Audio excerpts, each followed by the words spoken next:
Cool, man. Well, we have a lot to talk about because I found out that there's a lot of things I don't have together. I was looking at some of your stuff. I think I do legato a little bit weird. When you cross, do you always like sort of hammer on with your index finger when you move from string to string? Whoa, Like, do you use it as a static bar when you're playing, or is it in motion? no. Oh, you're saying like, do I hold the finger down the whole time? Yeah, like when you're playing legato, like let's say you're playing like a 3-note cascading pattern, such as this. Like, will you bar with your index finger the whole time, or will you sort of re-articulate like a hammer-on from nowhere? No, yeah, for sure. I try to pick my fingers up.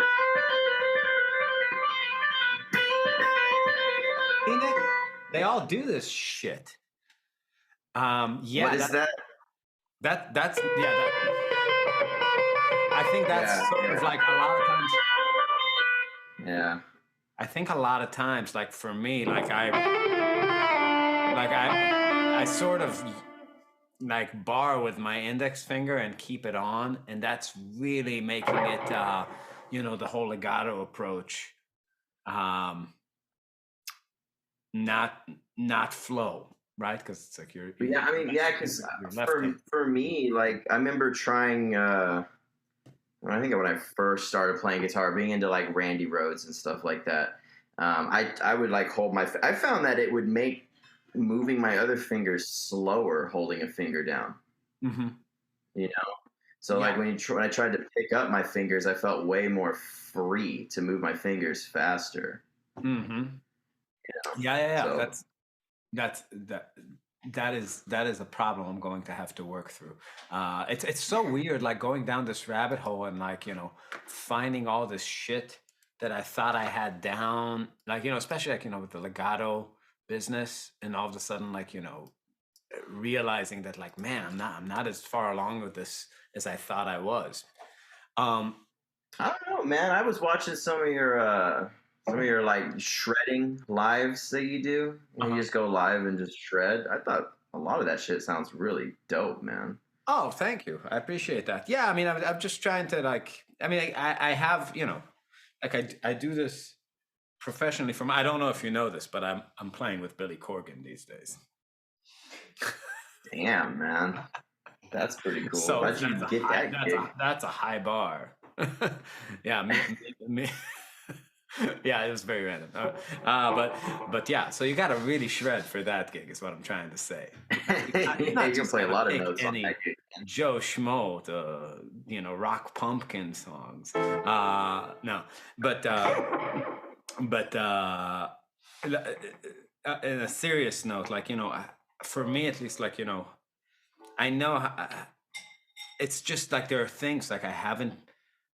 Again, I thought I had down. Then I started talking to you, crazy Texans, and I'm like, Jesus Christ, you guys do it different, and it makes sense. Like the things, even when I'm doing like a 4-note string, sometimes I feel like the rhythm's getting away from me, and I think it's just that bad habit of like planting because all of my other fingers move, but planting the index finger just never somehow. In all my years playing guitar, never really paused to think about that too much. And yeah, I know that I started getting, I started really picking my fingers up a lot more when I started trying to practice just playing only left-handed. Like if I just play a scale.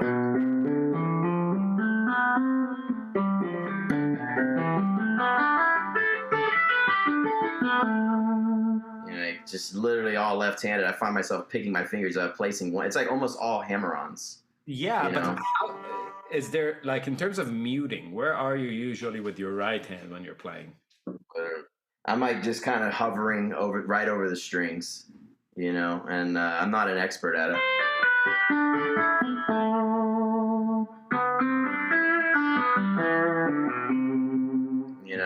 That kind of thing. And I just try to really control the noise back here with this hand. And in terms of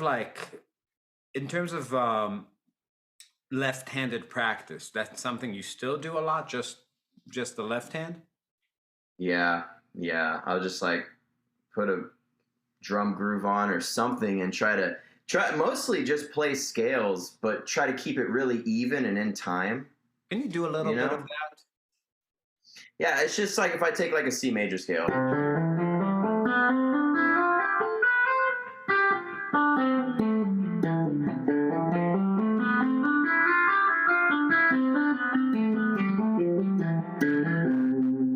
Something like that, you know, trying to keep it even. I'm guessing that, like, you know, the cliched things that people say about Holdsworth that he didn't use pull-offs, they're referring to that kind of technique where even when you're descending, you're sort of making the note by hammering. Yeah, exactly. Because I think he still did do some pull-offs, obviously, but I mean, because I still do some pull-offs, but sometimes I find myself just hammering out of nowhere with the index finger where you normally pull off to get that note. You know, it depends on the phrase or what I'm playing, but I find myself doing both. And the more I do this kind of practice, only left hand, the more I feel like I'm doing more just hammer-ons only when I'm playing. So it's kind of starting to, because I still do a lot of pull-offs. You know, but the more I do the left hand only, it starts to creep in more and more. You know what I mean? If you're doing like a 3-note per string descending scale, what's it look like slow in terms with this technique? So it's like you're kind of like just dropping the finger down, that kind of thing, right? So there's no pull. Yeah, that's not a pull off. So that's just.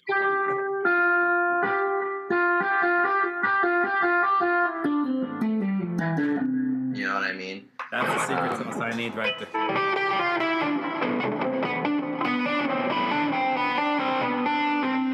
I guess.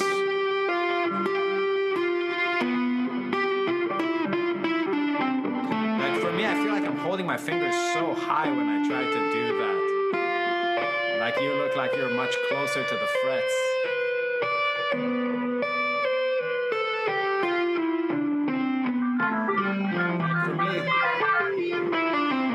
I would just be playing pull-offs, honestly. Yeah.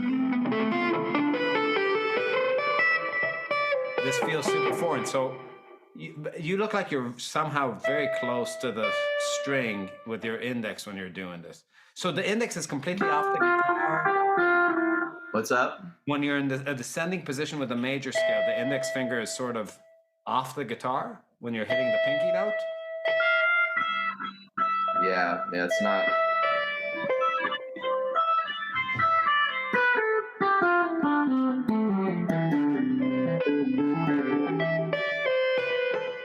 Yeah, that's crazy to me. Okay. And how about the thumb position? Yeah. Thumb position always freaking fluctuates, man. Normally it's always about middle, and then it kind of starts to come way down. Sometimes it comes off the neck if I'm doing like a big stretch. Really? Yeah, and I don't know if that's good or bad, but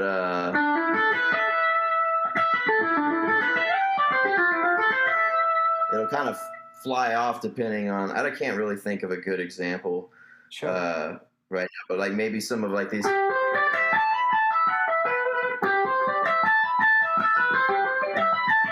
Like my thumb will start to go really low on the back of the neck. I see that. Okay.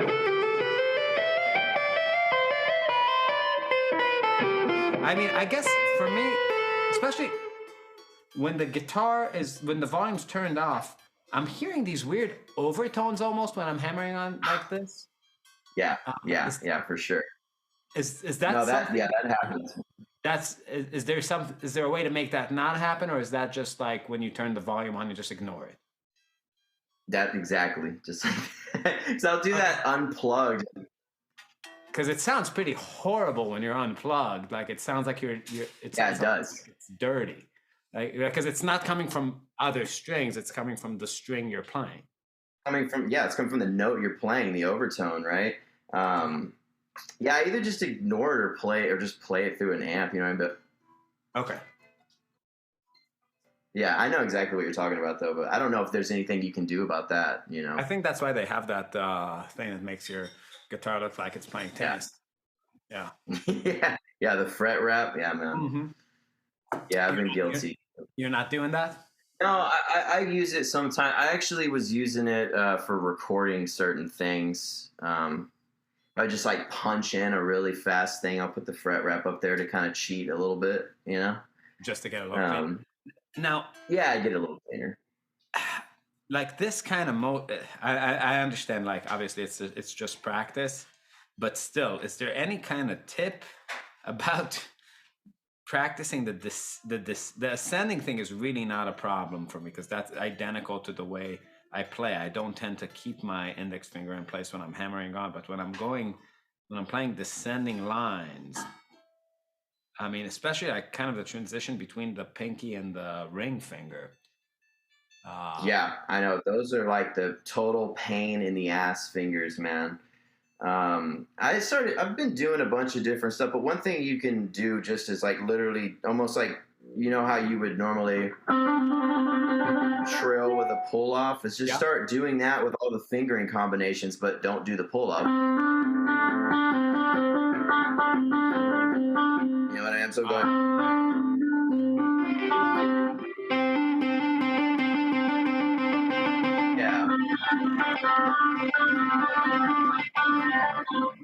Yeah, with different finger combinations, you know.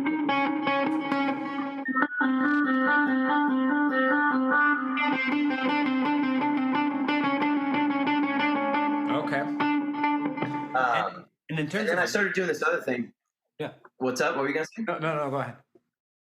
I saw this in a Holdsworth kind of clinic where he said that he used to practice with these three fingers without the index finger.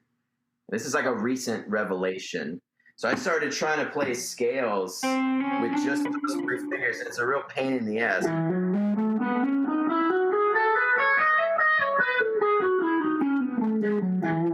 Just those three fingers.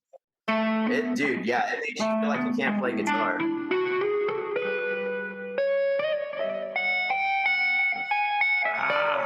Yeah, that's gonna be a nightmare. I'm getting so used to humiliating myself in front of people. I can't get hard anymore if I play guitar well. Okay. All right. Yeah, but it's. You start doing like the basic scale exercises you did like in the beginning, but with those three fingers, man, horrible. You start feeling these three fingers just become so much more free, and just whenever you go back to playing normally, man, it feels like these fingers feel more even, like with the index and the middle finger. You know, that's crazy. I never even considered that as an option. Yeah. Okay.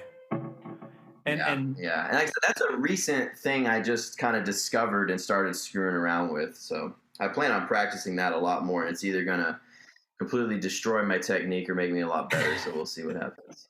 What's your practicing like these days? Do you get the time you need? Yeah, for sure. I just do like a bunch, like typically like 2-hour chunks. You know what I mean? I practice kind of just sporadically throughout the day, mostly late at night though. I'll practice 2 hours here and then 2 hours there, and then late at night I can practice for 2 or 3 hours. And if I'm on it, I can get as much time as I need to practice in, you know. So that's awesome. Yeah, it's cool, you know. Man, does your wife have a hobby or something? How's that? How are you allowed to do that? No, man. Well, she's cool, man, you know. Like I'll like practice in the bedroom, kind of like just sitting. I have a freaking chair in our room or whatever, and I'll just sit there unplugged and do a lot of technical exercises, just sitting there. And as long as I'm in the same room, you know what I mean, it's cool. You know what I mean? Yeah. She's not feeling like I'm gone or whatever. Yeah. So, but yeah, I can get a lot of time in, man. So it's not really a problem these days, you know, especially when I don't tell myself, oh, I have to practice like 5 straight hours. If I just, I can practice a chunk here, I could practice a chunk here. It makes it a lot easier to get a lot of time in. Yeah, that's awesome. You know. Okay, let's talk a little bit about 1-2-1 or 2-1-2. Those patterns as we talked about last time. So, you said that you typically, in terms of picking, are going down, down, and then the last group up. And I was trying to do a little bit of that, and I realized that motion is completely foreign to me, and especially because you kind of have to have a quick, to get your pick around whatever like the middle string is, and then play an upstroke. It's kind of like, if you think about like rhythmically what that means, if you're playing 16th notes in a group of 5, you're going kind of like 8th note, 2 16th notes, or like, pop, pop, pop, right? It's like down, down, down, up. But it's like, it's not even that, because it's like, it's a group of 5. So it's like 8th note, 16th note, 8th note. That's like your typical rhythmic motions. It's like,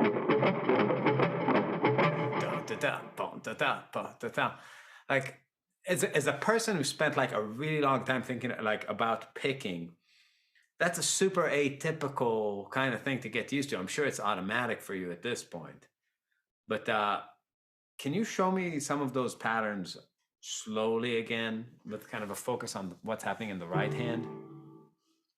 Yeah, so if I just take that basic pattern we were doing last time.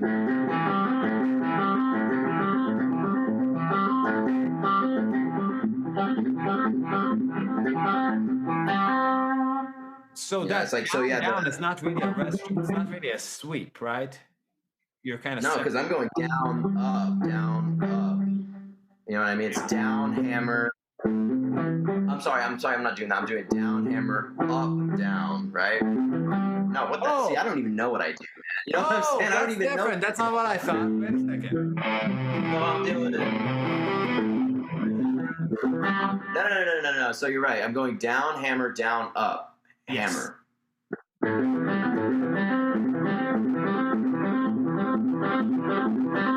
Okay, so now the first two, are they sort of connected in terms of like the direct, like obviously they're separate strokes, but are they both kind of going in one way, or are you kind of pausing?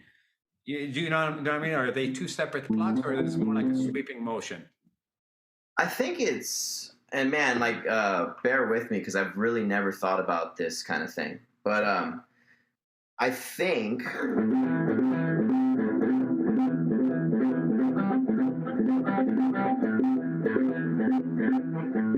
it seems like it's a separate motion. It's not like a rest. You're saying like, is it like a rest stroke? And then do you touch that string and then go through it? Is it like, is it pluck and then kind of like have a little bounce and another separate pluck, or are you kind of touching the string? That's what it is. That's what it is. It's like a separate pluck, hammer, pluck.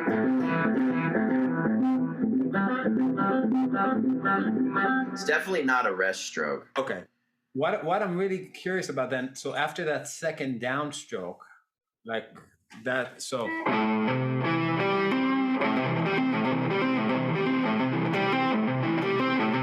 it's just kind of like, it's a wide sort of like semicircular kind of thing that goes over the D string, and then you swoop up the D string on the way back up.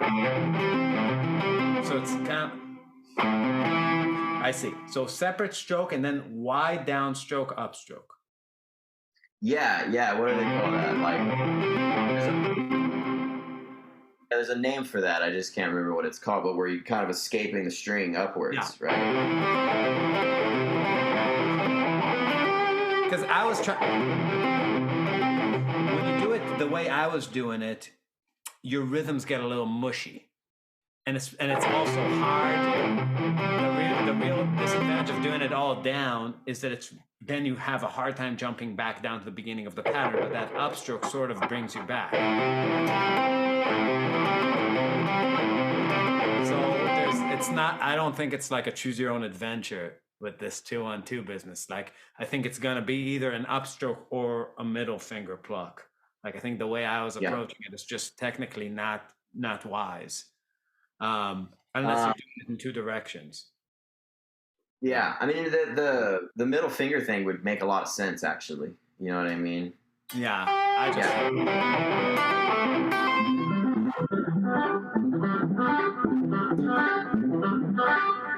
Yeah. Okay. That last hammer-on allows me to kind of reset. You know what I mean? Anywhere. Yeah. No, that's really, really awesome. What are some ways that, I mean, we talked about it a little bit last time, but like, is the 2-on-2 thing something that you would like? What are some ways that you have practiced this? There's kind of let's see. There's the way where you are you saying like just getting the shapes down, or like practicing? Yeah, like, the shapes down, content? like through a scale to like. Is it something that you just are trying to see your way through a scale, just using bigger intervals to kind of make a cool sound happen? Or yeah, that's pretty much it. Like if you take any scale or whatever and just think of that 2 notes, 1 note, 2 notes, and kind of just use your ear, you can come up with some cool stuff. Like if I take the diminished scale, for example, I realized that I could play that pattern and I can move it in tritones. And you know what I mean? Discovering things like that. And then I would just mess around with different kind of shapes.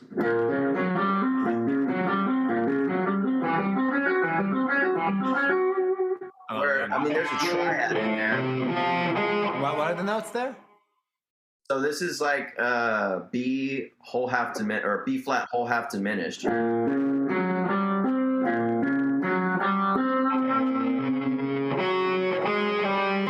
just figured out you're playing the second string right now. Okay.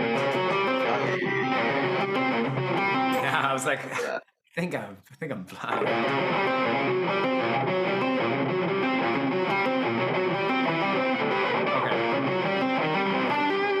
Kind of thing. So you have that pattern in tritone. Yeah, so you got that F sharp major triad in there.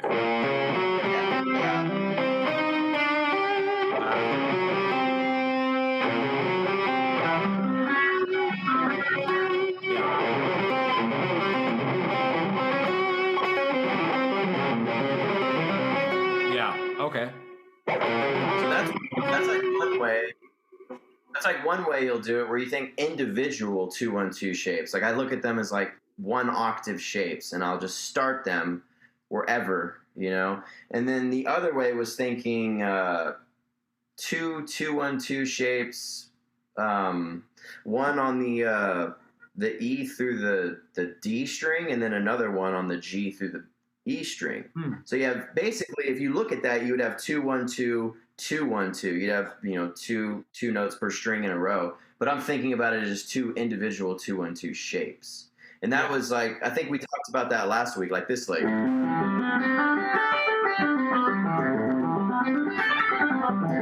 that thing. Right. That's like another.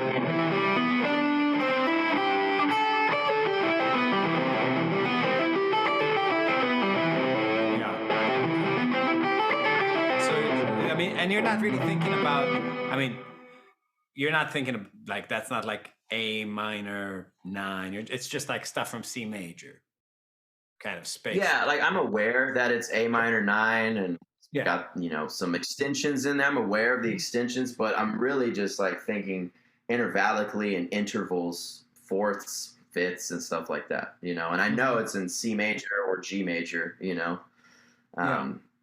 And you know, you can also like start to move those things. Like say if I think that's in G major, then you kind of do almost like the chord scale thing.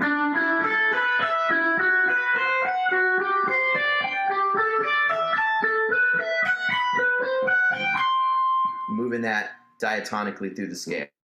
Right. So it's like everything just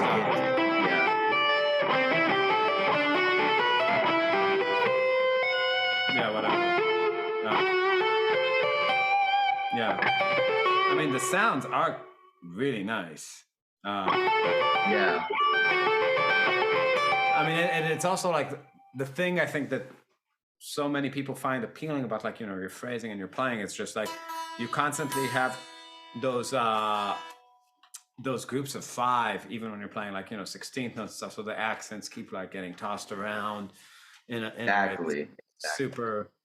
But is that something that you work on consciously with other groupings? I mean, like 2-1-2 is super specific. Like, I don't know, like to include like groups of 7, groups of 9, like things like that in your playing. Is that something that I have, you know, I'm not super versed on it, but for sure, I definitely have, like, kind of goes back to the thing where it's like when you write out a bunch of shit, do you end up learning it, right? Or I wrote out a lot of stuff that was groups of 7, groups of 9, polyrhythmic phrases, and I'm just thinking about the amount of notes in the phrase and then spacing it evenly. You know what I mean? And that's still a bunch of stuff that I want to get into and learn and have it more, because I feel like I have the 2-1-2 thing. I have those shapes in my playing that I can really kind of just improvise with those somewhat freely. But the other stuff, you know what I mean? I got to spend more time on it. But yeah, I've definitely explored that stuff, you know, and it gets into like 2-1-3 is a really cool one.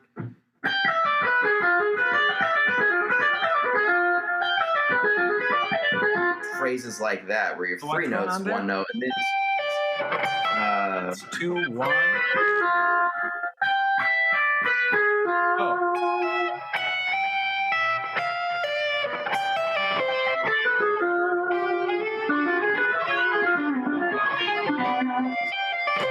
So you're doing two. So it's like from the top down, 3-1-2, right? Yeah. You know what I mean? Shit like that. How would you pick that? What happens when you do? That's pick, pull off, pull off. Oh. Up, down.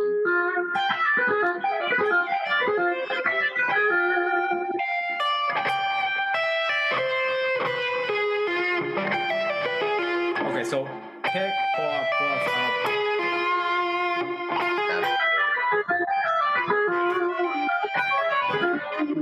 Now with the, let's go back to 2-1-2. Descending, what's the picking pattern?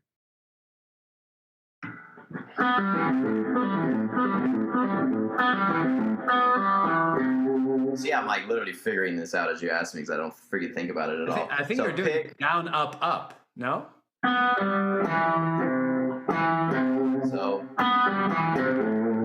down, pull off, up, down, pull off.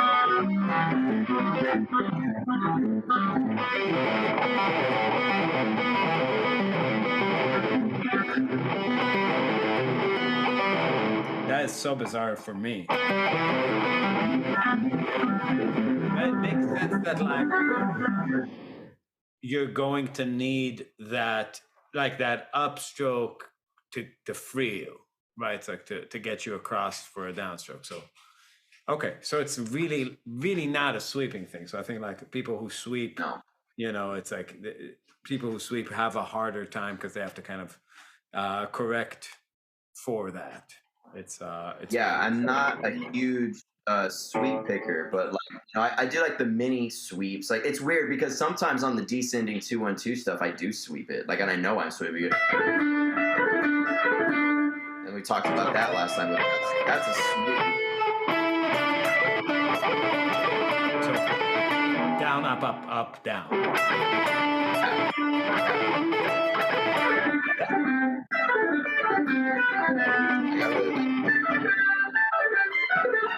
Oh my god.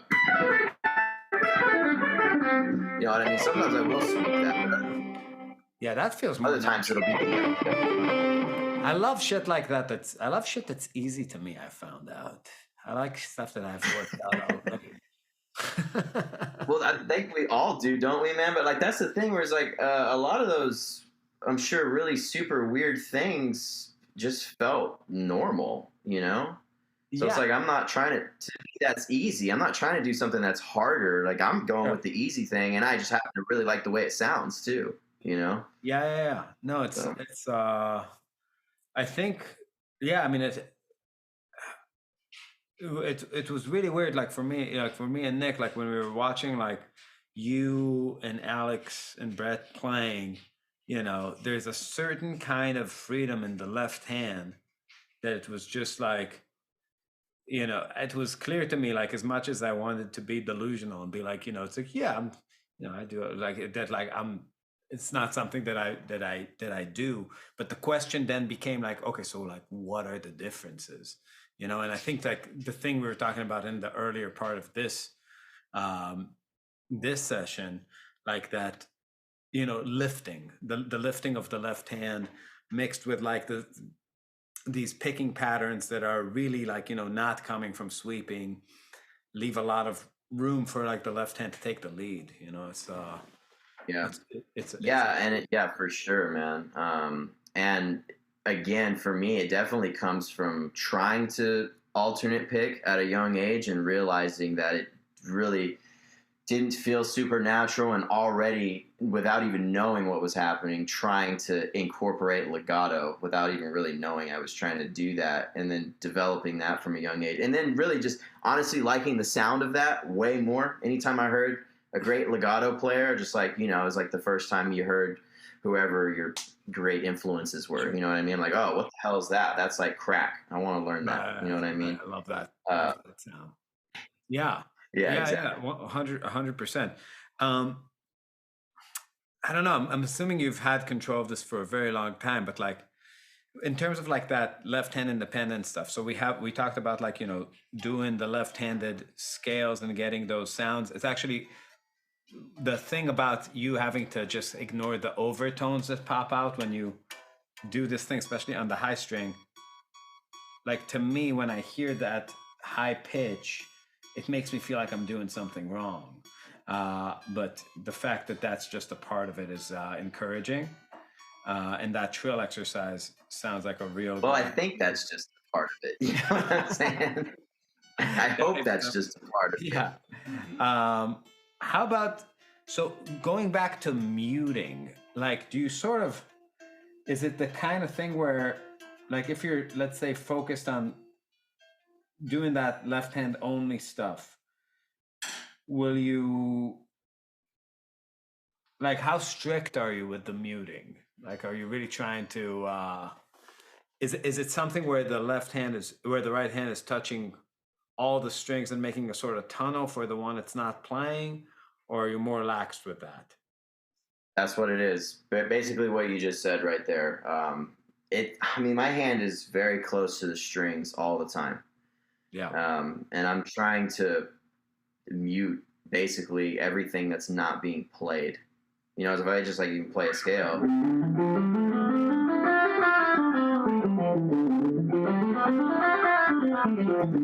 Like I feel my hand muting the low strings and kind of shifting up and muting the ones as my left hand transitions to a new string, Mm-hmm. So my hand's always super close to the strings and trying to mute, the unwanted noise. Because as soon as I come up really high, I'll start, hearing open strings and shit, Yeah. And so you would never find yourself practicing like the left hand only stuff with your right hand off the guitar, right? I haven't. I don't personally. Because I wouldn't know how to, you know what I mean? Mute the noise at that point. I have to have something here muting the strings as I come off of them. Yeah. You know what I mean? Yeah.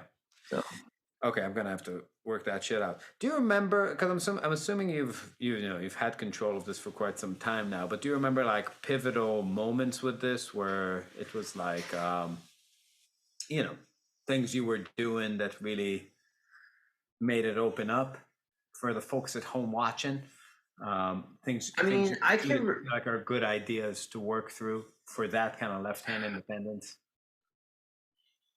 Oh man, I can remember like when I started realizing I was putting a pull off in places, and then it made like me able to play lines at speeds that I just could never play, where I picked every single note. You know what I mean? Like, but when I was younger, I was like really not the best practicer. Like I wasn't like the Mr. Exercise. Oh, check this out. I'm going to do this, and then it's going to make this easier. Like I just really played gigs a lot and tried to play, you know, like transcribe solos from people I liked at the time. And I honestly don't even remember practicing like very specific things until I started like getting in, having my first like jazz teacher and stuff. You know what I mean? But I just remember doing things like that. Like as stupid as this sounds, I remember like 'cause this one really sticks with me for some reason. But like at the time, I think I was like, I don't know, probably 16 or 15, being really into freaking Joe Bonamassa, you know. And Eric Johnson, you know, and they would do these licks, you know, that stuff like that. Where I picked every note there, but it felt really horrible. But I would do so, just put a couple of pull-offs in there, and now I feel super free. Everything feels super relaxed just from adding a pull-off in these random places. You know what I mean? And that kind of helped me develop how I play scales, which is most of the time pick, hammer, you know? So like, again, just basic scale.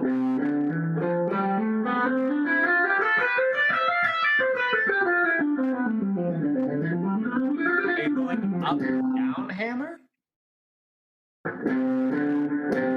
Yeah, down, up, hammer.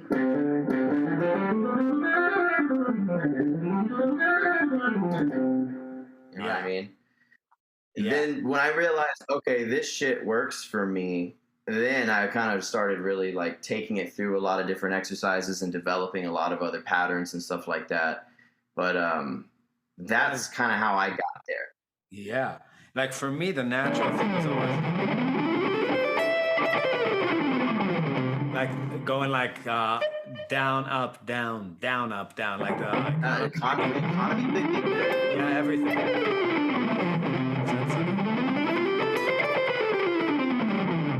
Since I was a kid, like that, it was always like, I think I had like, you know, one of those cool Frank Mbali videos where he's wearing like the cool fun toupee, you know, before he went like with the more serious toupee. You know, it looked like an 80s like bike exercise video, and he's like has people like working out their guitars. I don't know if you know those videos from the 80s. But I saw I saw that and I was just like, that's the shit, this Australian guy, you know. No, I'm sorry, man. But I see a lot of people do that naturally. Like I teach a lot of beginners in my area or whatever, and when they start playing scales, that's what they do without even thinking about it. They economy pick. Yeah. You know what I mean? Most of them do that. That just wasn't the case for me. That shit never felt good to me. You know? Yeah. So. Well, the point of this whole thing is to be more like you. So, you know, I want to tell everybody at home to stop, even if it feels good to them, stop what you're doing and learn what Thomas is doing, because clearly it's working. Hey, man. I mean, if you're, you know, like, I don't think anybody should listen to me because I'm a freaking idiot and I don't know shit about shit. But, I mean, if you like the way I play or whatever, then cool, you can listen to this stuff. You know what I mean? Yeah. But I don't know. I was obsessed with people that had great legato technique, you know? Yeah. That sound to me was just very addictive, you know? So that's why when I found Holdsworth, I was like, not only is it like amazing legato playing, but it's also the most harmonically interesting stuff I've ever heard. Okay, that's it. You know what I mean? That's the fucking dude. That's the guy, you know? Yeah. So. Yeah. And I didn't really care about trying to develop alternate picking or any of that stuff. So you know what I mean? It's not a focus at all of mine, because the things that I want to play, I can accomplish through my techniques, you know, and that's what I'm interested in doing. Yeah. I feel like there was a long time in my life where I was like, I felt that way, but then we started making content. And I was just like, fuck what I do. Who gives a shit? What do other people do? Yeah. But it's been a trip. It's been interesting, you know, because it's I mean, I actually now I'm in a place where I feel like, man, if only we can stop producing like a video every day, maybe one day. Sometimes actually I have some time to I'm dig gonna, into this shit. do it. I'm gonna do it. I'm gonna do it. Oh, I believe you, man. I know you're gonna do it, man. You're gonna be a freak. He believes in me. Hell yeah, man. Said it like 5 times in a row. Believe me, Thomas. Believe me, Thomas. I believe it, man. You're a freak, dude. So, okay, and you're playing, would you say? I don't see a ton of like. I would like arpeggios that are without extensions. Yeah. Right. It's like I was trying to kind of listen carefully, and that's the one thing that I was kind of really picking up on. That like you don't like that even when it's like arpeggio sounding, it's more like big intervals inside the scale, but you don't have a lot of things, or I can't even think of one thing I heard where it's just like an A minor going up 2 octaves, right? Yeah. Or like a triad. Like everything sort of kind of shifts when you cross like a string or two. Yeah. You're always true. Kind of dipping into the extensions. That's probably like because of that 2-on-2 thing. And it is. It's really a lot of. It's definitely based on a lot of just the patterns. You know what I mean? Like I remember trying to develop systems, and I remember Brett doing this too, where we tried to play strict arpeggios, just 1, 3, 5, 7, with different systems of organizing the notes on the fretboard. So like 2, 1, 2, 2, 1, 2, 2, whatever, right? And you'd always find a pattern that worked really well for like most of the inversions, and then one of the inversions would just be totally fucked, the fingering. Right. You never find a system that worked for every single inversion. Of course. You know what I mean? You have to be like, when I get here, I got to do this, or when I get here, I got to do that. Yeah, and then you have something that would never happen on the fly. Exactly.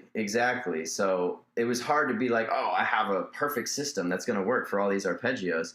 And so I just kind of started thinking, well, I really don't even like the sound of just a strict arpeggio. Sometimes I do, and I do play that stuff sometimes. Like I do, I mean, because you can do like 2, if you start on the A string, that's a strict C major 7 arpeggio. Right. And that's a pretty nice feeling fingering, and you can take that up all the way through all those chords in the C major scale, and it feels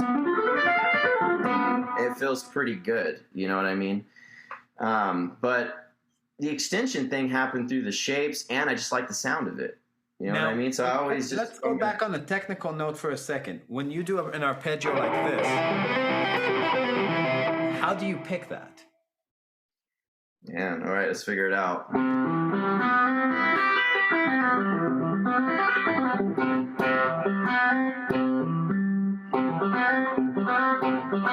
I mean, that's going to be the same right there. It's 1, it's 2 on 2.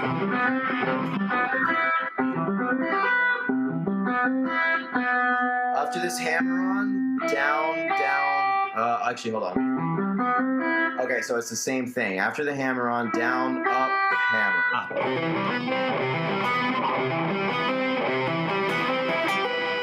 You know, I mean, I like, he's getting like this percussive kind of sound in it that you just like, when I play, because I play it all downstroke. All downstrokes, all upstroke. And it's like, it makes everything kind of be like, right, like you don't get any internal action.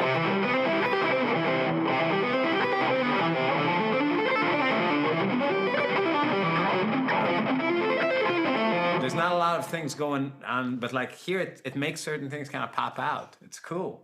Yeah, it has a little bit like more dynamics to it, right?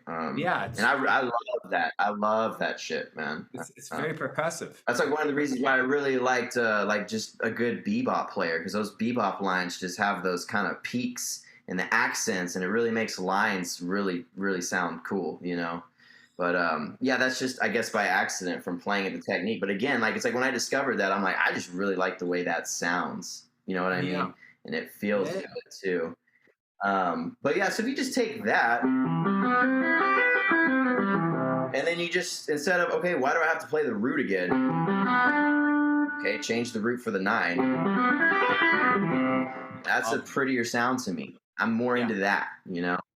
Yeah. And then not only that, but like I think I discovered it because like when I was saying, when you go through each inversion trying to do a strict system, and then you find one that's just stupid, so you're never gonna play that.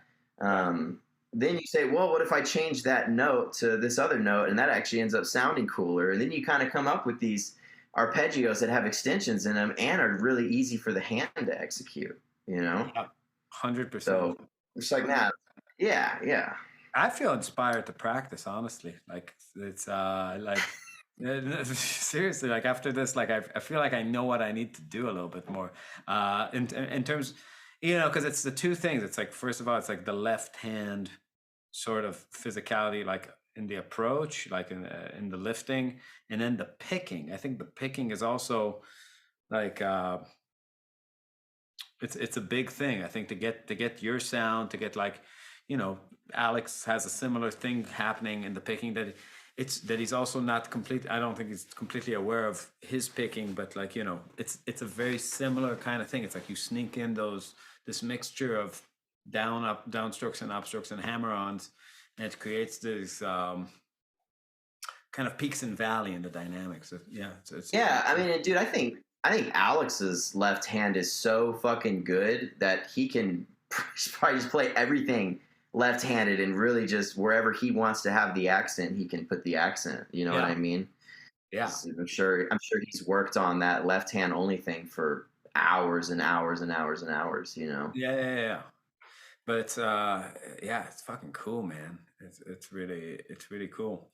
Alrighty. Well, I'm sorry to make this entirely about technique, but it's like I feel like, dude, I'm cool, man. Steps back, you know, to really understand how to move forward in this and actually get better. Cool. By the way, I don't know if you checked it out. I made a chart or a play along for Tokyo Dream. Oh, did you, man? Yeah, with Brett's chart.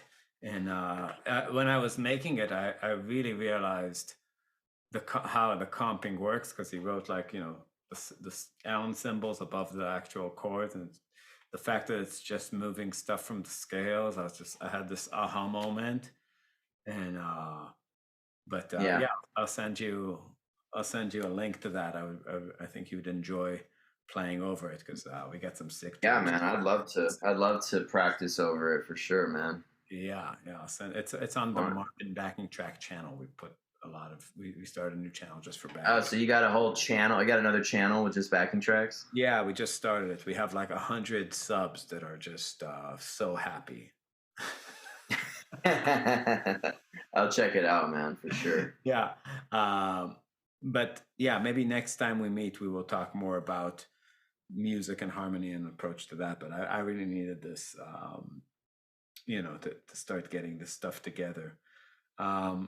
Nice. So, by the way, Brett told me you might be starting an Animals as Leaders type kind of band together thing. Is that happening? Well, you know, man, so Brett was like, hey, man, when this book's done, I'm going to write some heavy shit, you know? And I was like, yeah, man, you know, I'm not like super versed in, you know, super heavy stuff, but like, dude, I want to be on board, you know, I'll do my best, right? So we'll see how that goes. I mean, I've messed around with some heavy stuff. This album that we're recording with the Animal Situation has a pretty heavy 7-string tune on it that's kind of real metal-like. So I love that stuff, but I just don't, you know, I don't sit there and write riffs, real heavy metal riffs and stuff like that. You know what I mean? So I know Brett's really good at that, but yeah, I'm going to help however I can, man, and, you know, be involved and see what happens. It's going to be cool. Yeah, well, Brett needs to channel all that book rage. Yeah, dude, I mean, he's got so much information. Yeah. 1,500 pages. Fuck. Right, yeah. Editing again.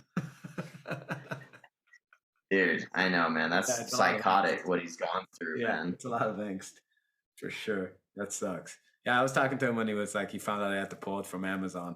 He was not happy, but that was the saddest yip I've ever heard in my life. Oh shit, man. Yeah. I'm the happy. Yeah, man. Dude, he's a he's a freak, man. He's not gonna stop until it's like perfect. I told him he's gonna start writing another book immediately. I'm sure he's gonna like take a week off, be like, part 2. All right. Yeah, exactly. All right, I got an idea, and he's gonna do something on fucking Coltrane or something. Who knows? Something completely different, right? From nothing to do with guitar, Sure. Absolutely. Yeah. Awesome, man. Well, thank you so much for your time. Really appreciate it. I'm sure the folks at home appreciate it. Check out Animal Situation on Spotify. We're gonna have links to Thomas below and all of his works, and you can study with him. You teach online, right? For sure, man. I'll send you. I'm terrible with social media, but apparently we have a Facebook page, and I just started screwing up on YouTube too. So we're gonna put all those links. There, man. All those links. Hell yeah. Until next time, and we're all gonna practice our left hand until we become Thomas clones. Holdsworth clones, man. Hell yeah. I'll talk to you soon. All right, man. Have a good day, dude.